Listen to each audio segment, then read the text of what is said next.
Thank you. Now, this is the day that the Lord has made. We ought to all rejoice and be glad in it.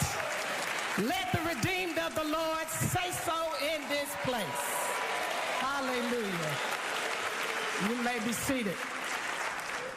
On behalf of the King Center, I welcome you to the 2026 Beloved Community Commemorative Service. I want to thank all of my King Center staff and team and volunteers for all the work they put into bringing forth an extraordinary week of activities, including today's commemorative service and our community service project. So thank you so much from the bottom of my heart. Love you deeply and dearly. Thank you, Ebenezer, for opening your doors, Pastor Warnock, once again to us. We gather in this sacred space again to commemorate the life, the legacy, and the liberating love of my father, the Reverend Dr. Martin Luther King Jr. On what would have been his 97th birthday and the 41st observance of the national holiday, 41 years in. And I dare to say and declare, and we ain't going nowhere.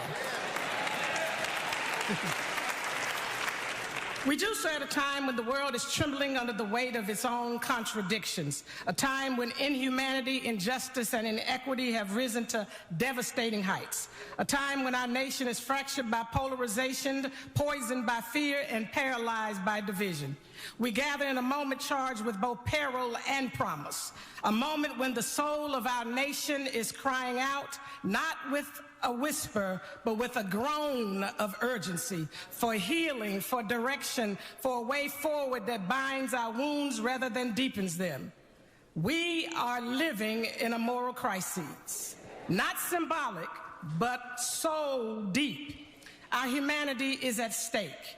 There is a battle going on between good and evil, and the future of this nation and the world house hangs in the balance.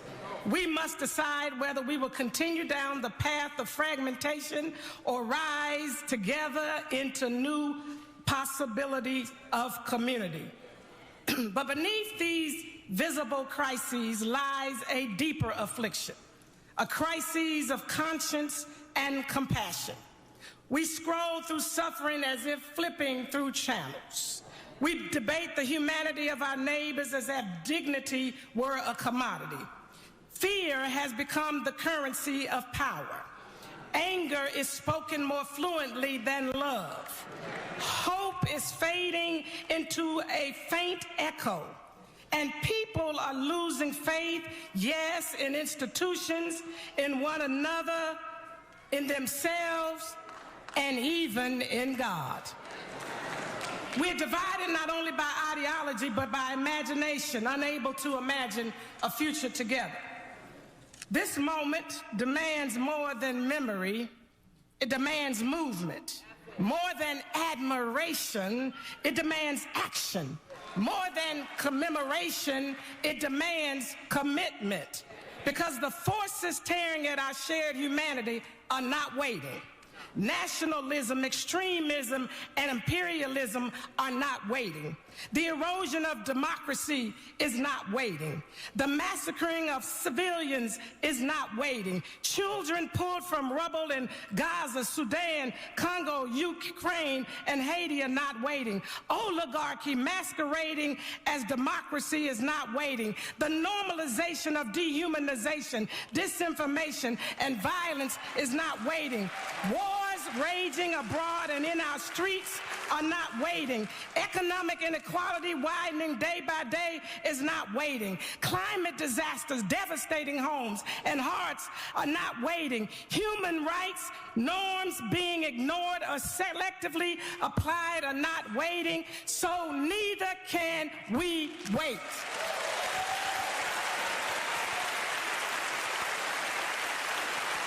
This is the hour when truth must be louder than fear. This is the hour when courage must be stronger than convenience. This is the hour when love must be more disciplined than anger. This is the hour when we choose the way that leads to life. That way is the nonviolent way, the love-centered Kingian way, the way that honors the dignity of every person, even adversaries, that resist the forces dividing us through ideology and identity, partisanship and propaganda. The nonviolent way insists we cannot build a future apart from one another. We must build a future rooted in justice and compassion. My father often reminded us that we are caught in an inescapable network of mutuality, tied in a single garment of destiny. What affects one directly affects all of us indirectly. And so you cannot cancel that garment. You cannot sever that network. I cannot be all that I ought be until you are all that you ought be. Because I am because you are, and you are because I am.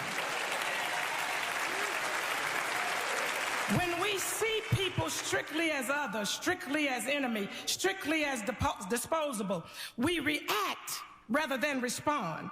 We retaliate rather than restore. We dehumanize rather than dignify. And when we dehumanize, we destroy the very possibility of community. That is why nonviolence is not simply a way. It is the way that heals, transforms, and leads us toward the beloved community. Yet decade after decade, we've resisted the shift in thinking, speaking, acting, and engaging that nonviolence requires. We have confined it to marches and protests. But nonviolence is not a tactic. It is a way of life, a spiritual discipline, and a moral mandate. Einstein said, we cannot solve our problems on the same level of thinking that we created them. America was born in violence. We're going to have to solve it through nonviolence. Nonviolence lifts us to a higher plane where love guides logic and compassion directs courage. The problems we face today are not only political or economic, they are moral and spiritual problems rooted in the erosion of good. And when a society grows suspicious of good or punishes good, the society is in danger. We saw this danger in the tragic killing of Renee Nicole Good. Her death was not just a physical tragedy. We've seen many of those. We've experienced too many of those. It was a moral indictment, a spiritual alarm, a prophetic sign that good, the very thing we need most, is being crucified in our midst. Good deeds dismissed. Good intentions mocked, good people targeted, good vision suffocated before they can breathe. Her story forces us to confront a painful truth. Goodness itself is endangered. And that's why nonviolence is not optional. Nonviolence protects good. It restores good. It multiplies good. Nonviolence is how we guard the good, grow the good, and refuse to let the world normalize the killing of good in our streets, in our systems, in our speech, and in our spirits.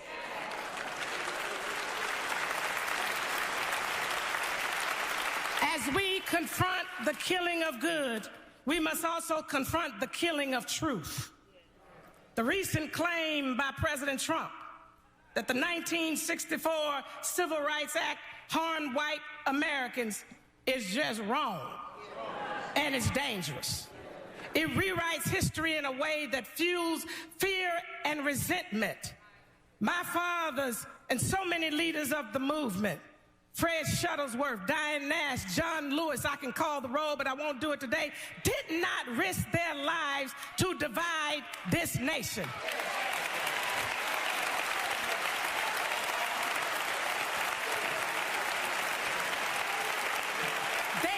did not risk their lives to divide this nation.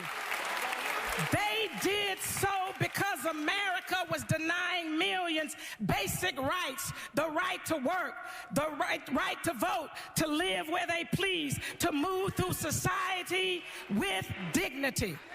The Civil Rights Act did not give black people special treatment.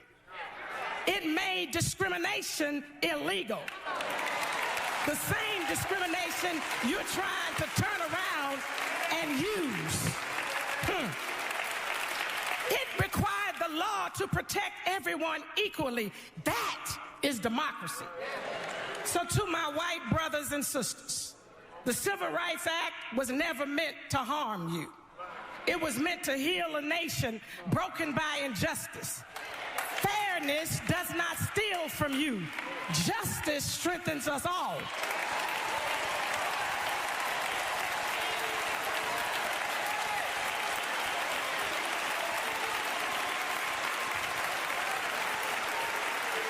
And so we must not fall for the politics of fear, the lie that we must choose between one another to thrive. America is stronger when more people are included, when we are united in respect and love, not when we retreat in fear.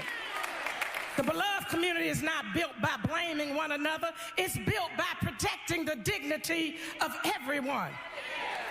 And so, on this King holiday, we are not going backwards.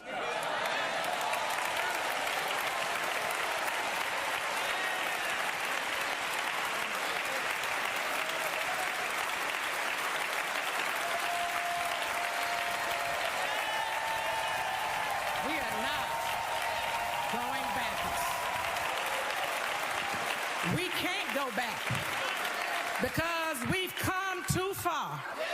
And I don't believe that God brought us this far to leave us. There might be setbacks and even setups, but with God on our side, we will step up and stand up for what is right, what is just, and what is true. As my father prophetically said on April 3rd, 1968, we've got some difficult days ahead. But it really doesn't matter with me now because I've been to the mountaintop. God's allowed me to look over and see the promised land. And I may not get there with you, with us today, but we as a people will get to the promised land. And so if no billy club, no biting dogs, no water hoses, no cattle prods could stop them or turn them around, then no ice or ice rays will turn us around.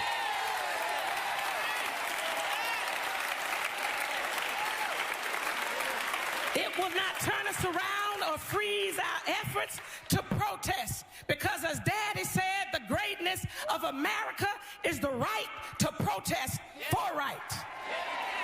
No DEI removals or DEI bans will break our resolve to create a just, equitable, and inclusive society. We will rise because the hour demands it. We will stand because truth requires it. We will act because justice compels it. We will build because the future depends on it. We will become because our children deserve nothing less. We will rise not with domination, but with dignity. We will stand not on fear, but on moral courage. We will act not out of rage, but out of love, the fierce enough to confront and tender enough to heal. We will build not monuments to division, but pathways to shared destiny. We will become not what history has tried to make us, but what God created us to be. So let it be said on this 2026 King holiday of us that not that we commemorated the dream, but that we carried it. Not that we admired a legacy, but we lived it. Not that we waited for justice, but we walked toward it with courage, with clarity and conviction. And by God's grace, we will rise. We will stand. We will act. We will build community and unite a nation the nonviolent way, the higher plane of emotional intelligence, strategic clarity, spiritual stamina, and spiritual love, the higher plane of responding without reacting, of confronting without condemning, of resisting without retaliating, of building without breaking. The mission is possible. So walk together, children. Don't you get weary. Work together, children. Don't you get weary. Struggle together and hold on together, children. Don't you get weary. Mobilize and organize and strategize together, children. Don't you get weary. Fuss, fight, but get over it together, children. And don't you get weary. But don't forget to pray together, children, or you will get weary. So walk together, children. And I do believe in my heart, deep in my heart, that one day we shall. Gracias por sintonizarnos en Luces y Sombras Migrantes. Hasta la próxima. Con verdad, memoria y dignidad, que no se negocia.